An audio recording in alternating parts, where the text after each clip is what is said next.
Hey folks, so this is my second recording trying this. What I'm hoping to do or accomplish with this is to have a good way of communicating with both parents and students about what happened this past week and what we're planning on doing next week. So this week, wow, what a great week. It was fantastic meeting all y'all, and for parents, good meeting your kids. You've seemed to have done a fantastic job raising these kids so far. Not over.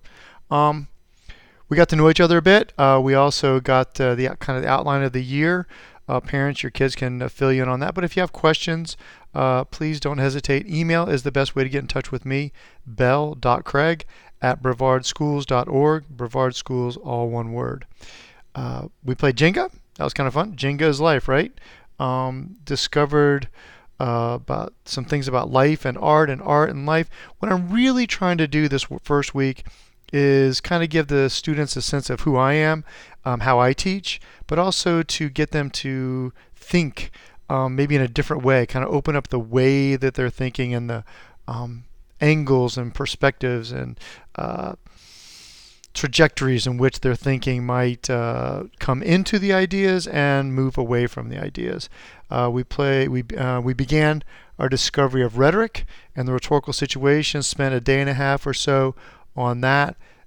So again, parents, you're welcome to ask your kids if you're confused or curious. You're welcome to send me a note, and I'll be happy to explain whatever you need to help you through that. You're welcome. You want to come sit in a class? You're fine to do that too. I don't know if the kids would appreciate it, but you're welcome to do it. In essence, we did a lot. We covered quite a bit of information this week to include the syllabus and all that kind of rigmarole. And it looks like it's going to be a great year. I keep looking at my notes because I'm old and I forget things. So it looks like it's going to be a great year. For next week, we're going to begin the week by looking at a program, an internet program called Evernote. Some of you may be familiar with it, some of you may not be.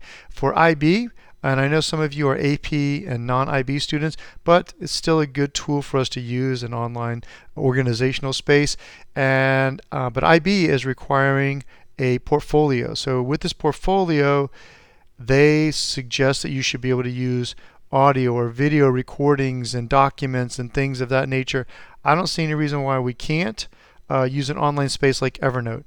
You don't have to, but I'm going to introduce it, and it seems like a really accessible way to for students to assemble their information and then allow me access to it so that I can also check their Evernote folder. I don't have to check everything. It doesn't let me into anything except the folders that the students share with me. And they only share it with me, not other students. So it's a fairly secure space for students to be able to communicate with me with their portfolio. We're also going to be learning a lot about more about rhetoric and rhetorical analysis and how we apply that to both reading and writing of nonfiction and our essays for this. We're also going to practice our reading, our annotation, and writing about what we're reading via a couple of tools. One of them is soapstoning. We're dealing with the subject, the occasion, the audience, the purpose, the tone, and the speaker. I knew I'd remember it. So speaker, occasion, audience, purpose, subject, and tone. And we're going to be annotating some articles, some op-ed pieces for that, for the purpose of that. And then we're going to be introduced to the Follow the Columnist, which is an assignment, a weekly, almost weekly assignment the students are going to be doing throughout the year to keep them in practice for reading, analysis, and for getting prepped for the AP exam, which is one of our big assessment at the end of the year will be the AP exam. Okay, I'm almost done. 4.5 minutes in, I'm almost done.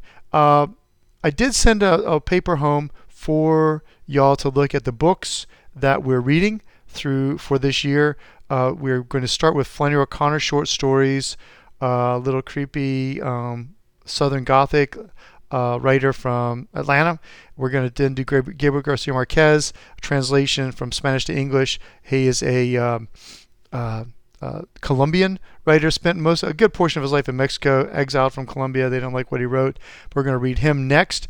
So I'm going to provide the Flannery O'Connor stories via handouts, but then the first book that you'd want to get would be the Gabriel Garcia Marquez collection of short stories.